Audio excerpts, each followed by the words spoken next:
علم نہیں ہوتا, نالج نہیں ہوتی, اسی لیے ہم لوگ نالج حاصل کر رہے ہیں تاکہ ہمیں, اسی لیے میں نے آپ کو بار بار میں کہتا ہوں کہ اسلامیات کا سبجیکٹ کسی ایگزام کے لیے نہیں ہے, کسی ٹیسٹ کے لیے نہیں ہے, کسی کوشچن آنسر کے لیے نہیں ہے. اسلامیات کا سبجیکٹ آپ کی ہمیشہ کی زندگی کے لیے, یہ ہمیشہ کام آئے گا. آج سے لے کر کے آپ جوان ہو جائیں گے, بوڑھے ہو جائیں گے, تب تک یہ کام آئے گا اگر آپ کو یاد رہتا ہے یہ ساری چیزیں تو.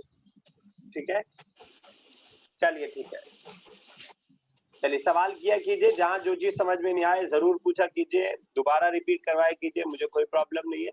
جتنا زیادہ آپ سمجھیں گے اتنا میرے لیے اچھا رہے گا. ٹھیک ہے, چلیے ٹھیک ہے, آج کے لیے اتنا ہی. انشاءاللہ نیکسٹ کلاس میں ملیں گے, اس کو کنٹینیو کریں گے اور ہم پریویس نالج بھی چیک کریں گے کتنا آپ کو یاد ہے. السلام علیکم ورحمۃ اللہ وبرکاتہ. السلام علیکم ایک منٹ اٹینڈنس نہیں لیا میں نے, رک جاؤ میں فوٹو کھینچ لوں اس کا پہلے. ایک منٹ, مجھے یاد آ گیا. کوئی لیفٹ تو نہیں ہوا نا ابھی؟ چلیے ٹھیک ہے, اب جا سکتے ہیں آپ لوگ.